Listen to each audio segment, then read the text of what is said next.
Did y'all know that with an old Bic pen, you can make yourself a little bow and arrow? Pop the ink cartridge out, slide this back piece out, about halfway down, poke a hole all the way through so the ink cartridge can slide in and out with no issues. Snap yourself a rubber band in half. Then you want to stretch that up over the top here. Slide this little cap back in the back. It's going to be a little bit harder to get in there with the rubber band, but just push it in there real good.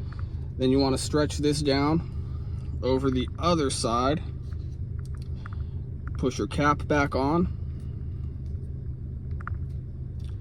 Then use the ink cartridge as your arrow. You slide that through there. Pretty cool.